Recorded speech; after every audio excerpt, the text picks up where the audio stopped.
नमस्कार दोस्तों, आप सभी का स्वागत है टू डू एस में। हम एक बार फिर से कॉप 28 देखते हैं। कॉप 28 क्या है, इस शॉर्ट वीडियो में समझने का कोशिश करिए। कॉप 28, जो कॉप 28 है, 28 है, जलवायु परिवर्तन से संबंधित है। किससे संबंधित है बोलेंगे, क्लाइमेट चेंज से संबंधित है। अर्थात जलवायु में जो परिवर्तन हो रहे हैं, इस परिवर्तन को रोकने के कारक उपाय खोजना है। तो कॉप 28 इसलिए हो रहे हैं। एजेंडा क्या है इसका बोलेंगे, एजेंडा किस चीज पे बात होगी, बातचीत। तो बातचीत का पॉइंट देखिए, फर्स्ट नंबर पे, ए नंबर पे डालेंगे कि loss and damage fund. Loss and damage fund, loss and damage fund किसके लिए है बोलेंगे, डेवलपिंग कंट्री।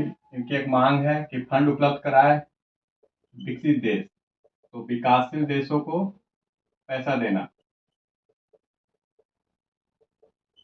विकासशील देशों को फंड उपलब्ध कराए। फॉर एग्जाम्पल के लिए भारत, श्रीलंका, बांग्लादेश, बहुत सारे विकासशील कंट्री है। 122 कंट्री है समझ लीजिए, इससे भी अधिक होंगे, वो मापदंड के ऊपर है। लॉस एंड डैमेज फंड बनाना है, ये विकासशील देशों को फंड उपलब्ध कराना है। कम से कम $100 बिलियन तो उपलब्ध होने ही चाहिए। $100 बिलियन हर साल, क्या बोलेंगे, हर साल $100 बिलियन अवेलेबल हो। कॉप 28 है ये, याद रखना है आपको, करंट में है। सेकेंड नंबर पे बात होगी ऊर्जा संक्रमण पे, कि ऊर्जा ट्रांजिशन कैसे हो। ऊर्जा ट्रांजिशन अर्थात जो ऊर्जा का कन्वेंशनल स्रोत है, जैसे जीवाश्म ईंधन, ऊर्जा किससे मिल रही है, ऊर्जा प्राप्त हो रही है अभी करंट में। जो विकासशील कंट्री है ऊर्जा प्राप्त करते हैं अपना जीवाश्म ईंधन से। तो जीवाश्म ईंधन की समाप्ति, कैसे भी करके जीवाश्म ईंधन को समाप्त किया जाए और इसके जगह पवन ऊर्जा, सौर ऊर्जा, समुद्री लहरें,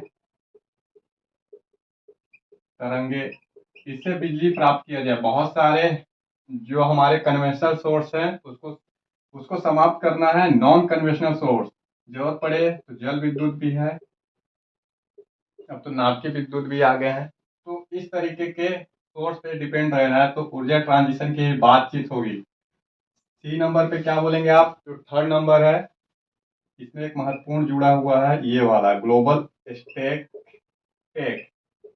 ये क्या है, ग्लोबल स्टेक टेक अर्थात जो क्लाइमेट चेंज पेरिस से संबंधित है, पेरिस समझौता।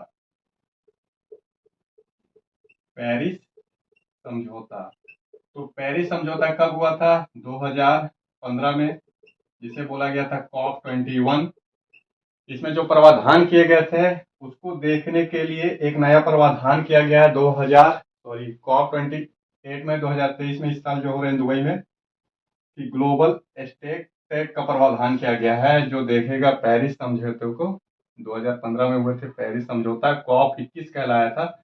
इसको देखना है कि हर कंट्री अपना उत्सर्जन कम करने का प्रस्ताव बनाया है, नहीं बनाया, कानून बनाया कि नहीं बनाया, उसे लागू कर रहा है, क्या उपाय कर रहा है। ये प्रावधान थे पेरिस समझौते में। भारत भी इसमें अपना प्रस्ताव रखा था कि हम इतना ग्रीन हाउस गैस का उत्सर्जन कम करेंगे।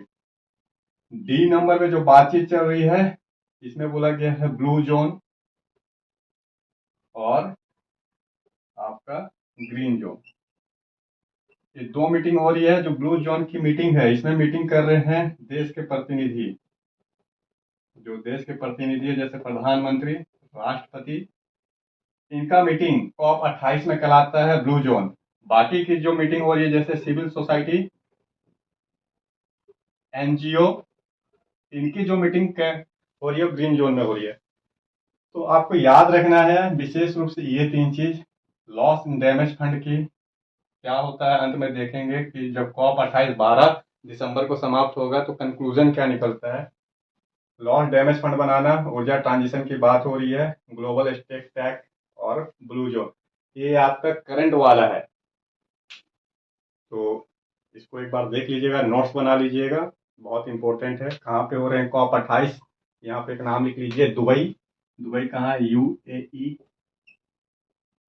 यूएई।